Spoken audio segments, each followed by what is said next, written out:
Pessoal, essa aula a gente vai dar continuidade aí ao capítulo de demonstrações, recorrências e análise de algoritmo. Hoje a gente vai ver material correspondente à segunda sessão que a gente está estudando. Primeiramente a gente estudou indução, então indução vai ser um pré-requisito para esse material, né? A gente vai aqui aplicar indução no processo de correção de algoritmos, ok? Então vamos lá ver como é que funciona isso aí. Como é que vai ser a correção de um algoritmo?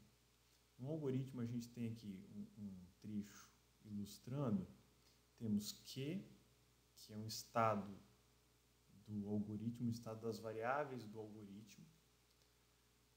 SI é um conjunto de operações do algoritmo. E R é o estado depois das operações, o estado das mesmas variáveis depois da operação. A gente precisa definir uma propriedade entre as variáveis do algoritmo, que essa propriedade ela não vai mudar, nem Q e nem R. Então, a cada iteração do algoritmo, essa propriedade não vai mudar. Vamos, por exemplo, para ver se facilita isso aí, né? Eu quero mostrar que o pseudocódigo abaixo vai retornar x vezes y. Vamos para o pseudocódigo. Eu tenho a chamada aqui produto, que é um nome bem conveniente. X vezes y são os parâmetros de entrada. Eu quero que esse algoritmo retorne x vezes y. Ele retorna j. Então, é esperado que o j seja igual a x vezes y. Só que aqui eu não estou fazendo x vezes y. Estou fazendo um conjunto de operações que tem duas variáveis, i e j, né? Eu preciso definir uma propriedade que descreve o algoritmo. Nesse caso, a propriedade vai ser uma relação entre as variáveis i e o j, que depois de provada, essa propriedade recebe o nome de invariante do laço, né? Então, eu preciso definir uma propriedade entre i e j e mostrar que no final tem que mostrar que essa propriedade é válida a cada iteração. E no final, eu vou retornar j e j tem que ser igual a x vezes y. Então, vamos lá ver se a gente consegue fazer isso aí, elaborar essa propriedade e fazer essa demonstração, né? A primeira coisa para a gente fazer, para criar essa propriedade, encontrar essa relação entre as variáveis, é tentar descobrir como que elas se relacionam, né? Uma forma de fazer isso é fazer o famoso teste de mesa. Então, eu vou fazer o teste de mesa para valores de entrada quaisquer, x vezes y, e vou tentar ver o que acontece com as variáveis i e j ao longo de cada iteração, para tentar encontrar uma relação entre elas. Eu poderia chutar uma relação simplesmente?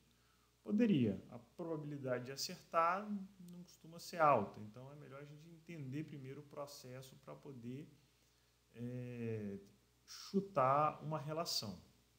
Esse que eu chamo de chutar uma relação, ela é uma conjectura, é aquilo que a gente acha que é verdade. E depois de provado, ela passa a ser uma invariante do laço, tá?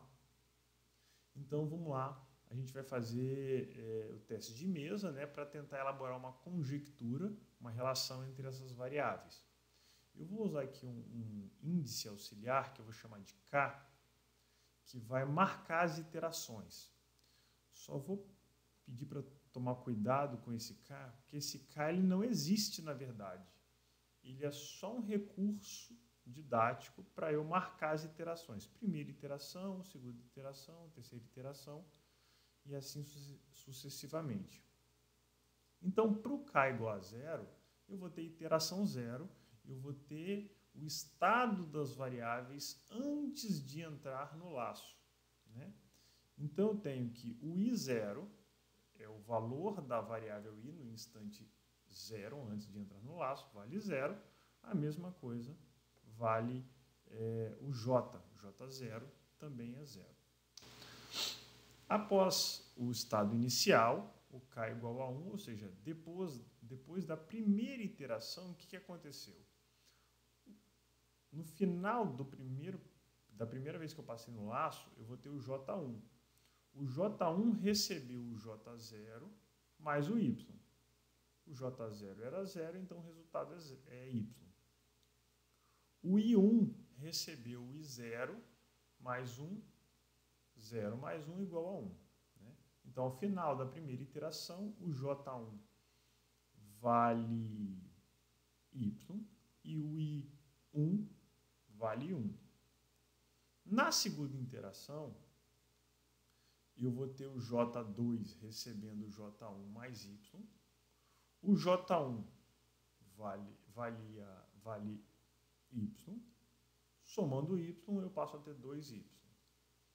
O I2 passa a ser, então, o I1 mais 1, eu vou ter 1 mais 1, 2. Né? Então, ao final da segunda iteração, o J da segunda iteração vale 2y e o I da segunda iteração vale 2.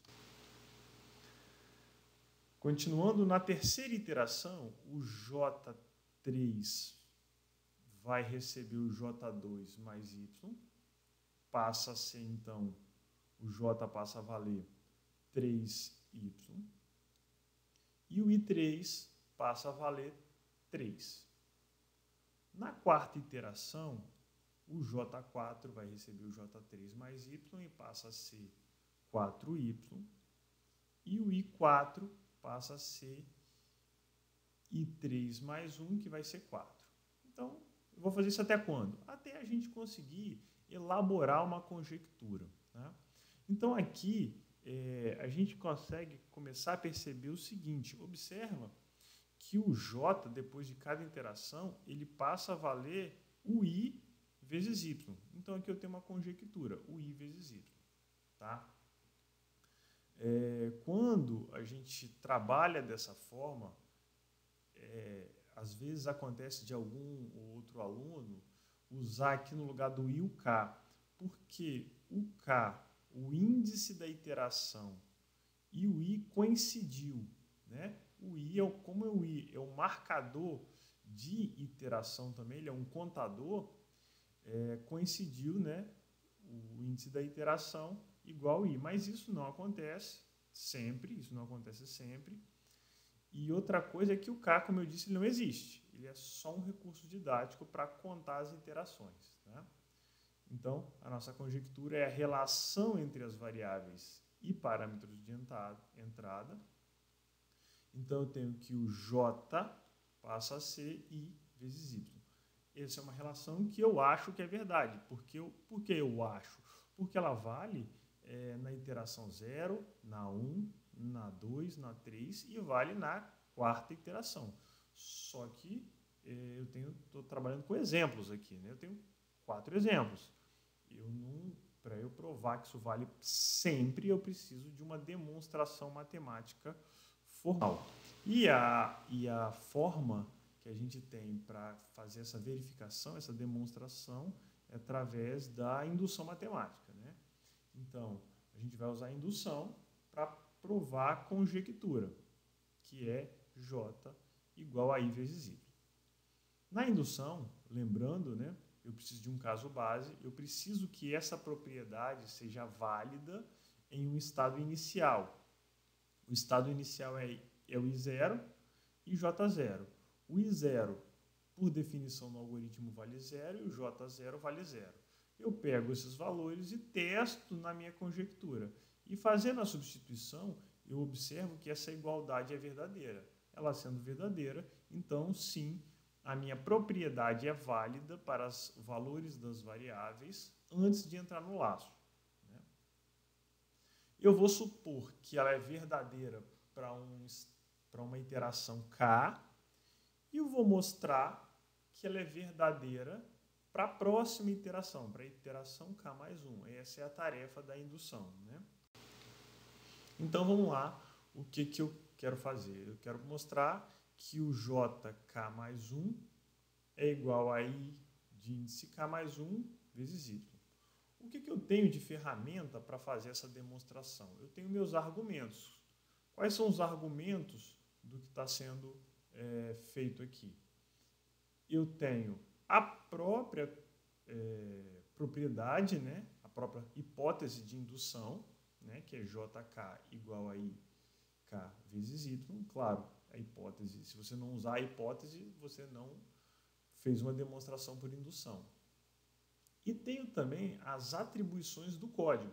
Se eu quero provar que o código está correto, é natural que eu use as atribuições do código, né? Se você também não usar o código para provar, também sou estranho. Além disso, a gente pode usar propriedades numéricas, como soma, produto, comutação, distributividade, né? Então, é o ambiente que a gente está trabalhando aí, é do que se trata. São números, então, obviamente, eu posso usar as propriedades numéricas. Então, eu vou partir do JK mais 1 e, usando os meus argumentos, eu vou chegar no IK mais 1 vezes Y. Então, primeiramente, o JK mais 1 é igual ao JK mais Y. E esse é o argumento que eu chamei de B aqui. É uma atribuição do código, então, naturalmente, eu vou usar aqui a atribuição do código para sair do J de índice K mais 1.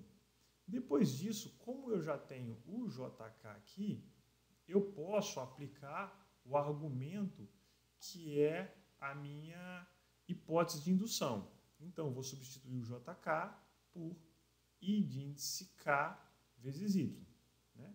Mais o Y aqui. Usei o argumento A, que é a hipótese de indução. Depois disso, eu vou colocar o Y em evidência, né? Vou colocar aqui o Y em evidência. E, por último, eu percebo que o I de índice K mais 1 é igual ao I de índice K mais 1, pelo argumento C. Então, aplico o argumento C e, efetivamente, eu cheguei aonde esperava-se chegar. Então, está demonstrado aqui por indução que aquela propriedade, aquela conjectura, na verdade, é uma invariante, né? Então, ela é uma propriedade que relaciona as variáveis e ela é verdadeira. E para terminar, eu preciso fazer o quê? Eu preciso ver o que acontece no término do algoritmo. Então, no término do algoritmo, nós temos a minha propriedade que relaciona as variáveis, que é a minha invariante, e tenho a condição de saída do laço, é a negação desse enquanto. Então, se o enquanto I diferente de x, a saída vai ser I igual a x. Juntando os dois, eu percebo que o J, no final do algoritmo, vai ser x vezes y, então ele retorna realmente x vezes y. Está feito aí a prova de correção do algoritmo. Ok? Fiz aí a prova de correção desse algoritmo, desse exemplo. E aí, para lembrar, como é o processo, então, dessa prova de correção? Eu vou primeiro encontrar uma conjectura, né? Uma propriedade, essa conjectura, para o funcionamento do algoritmo. O teste de mesa é uma boa estratégia para isso, que foi o que a gente usou. Depois disso, eu vou fazer a verificação da conjectura. Eu vou usar a indução, então, matemática, para fazer a verificação dessa conjectura. Depois de verificar essa conjectura, ela passa a se chamar invariante do laço, certo? E, no final, para analisar o término do algoritmo, eu vou juntar a invariante do laço e a negação do laço. E aí eu tenho que retorne esse algoritmo. Tá ok? E aí fizemos aí um exemplo e um lembrete de como é a prova de correção do algoritmo. A gente sugere aqui que você pode usar o mesmo roteiro que a gente acabou de fazer e provar esse pseudocódigo. Provar o quê? Provar que esse algoritmo retorna x mais y. A gente fez algumas alterações aqui nas variáveis, no código, e aí ele passa a retornar x vezes y. Já coloquei aqui invariante do laço. A invariante do laço vai ser j igual a x mais i, ok? E mostrar que termina quando chegar no x mais y. A gente já deu invariante do laço, mas é bem interessante que você encontre isso. Faça o teste de mesa, faça a conjectura, depois faça a verificação e escreva efetivamente o que acontece quando termina, que é pegar a invariante do laço e a negação do laço, a negação da condição do laço, que aí você vai encontrar exatamente, chegar na conclusão que o algoritmo retorna x mais y. É isso aí, bom estudo, pessoal.